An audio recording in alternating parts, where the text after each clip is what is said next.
যেই সম্পদের জন্য আপনি আত্মীয়তার সম্পর্ক ছিন্ন করেছেন, যেই টাকার জন্য আপনি করেছেন, যেই পয়সার জন্য আপনি আঘাত করেছেন, যে জন্য আপনি যত অন্যায় করেছেন, সেদিন সব সম্পদ মাটিতে পড়ে থাকবে, স্বর্ণের খনি পড়ে থাকবে।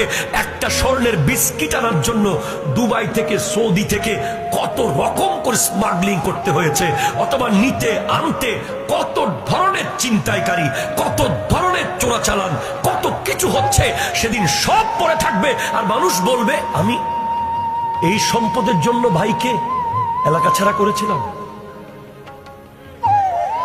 আমি এই সম্পদের জন্য আত্মীয় সম্পর্ক ছিন্ন করেছিলাম, আমি এই সম্পদের জন্য বন্ধুকে ছেড়ে দিয়েছিলাম, আমি এই সম্পদের জন্য। কেউ নিবে না, কেউ নিবে না, কেউ নিবে না। স্বর্ণ পড়ে থাকবে, কেউ নিবে না। আল্লাহ, আমি আপনাকে কোরআন শরীফ থেকে বলছি, আমার ব্যক্তিগত কথা নয়। হীরার খনি পড়ে থাকবে, কেউ নিবে না। তেলের খনি পড়ে থাকবে, কেউ নিবে না। গ্যাসের খনি পড়ে থাকবে, কেউ নিবে না। সবাই শুধু দৌড়াতে থাকবে। এমন এক বাতাস আসবে, ইয়াউমা ইয়াকুনুন নাসু কাল ফারাশিল মাবসুস, মানুষ পোকার মতো উড়বে। পোকা।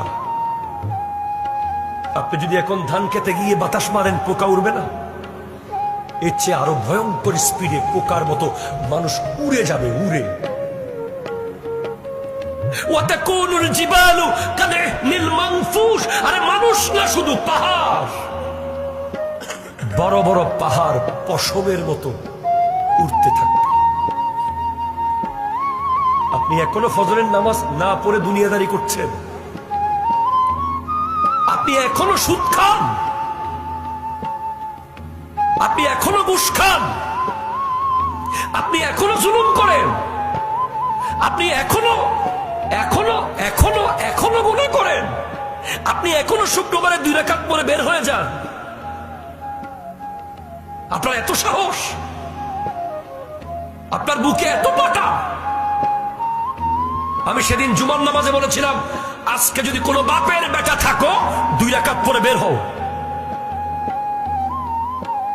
বের হওয়ার সাথে সাথে ভূমিকম্প আসবে। একটা ছেলে সেদিন জুমার নামাজ পড়ে 2 রাকাত পরে বের হয় না। আপনি ঢাকা কোনোদিন না যান, রূপগঞ্জ জীবন কাটাতে পারবেন। আপনি দুবাই কোনোদিন না যান, আমেরিকা কোনোদিন না যান, চট্টগ্রাম কোনোদিন না যান, কিন্তু আপনাকে কবরে যেতে হবে।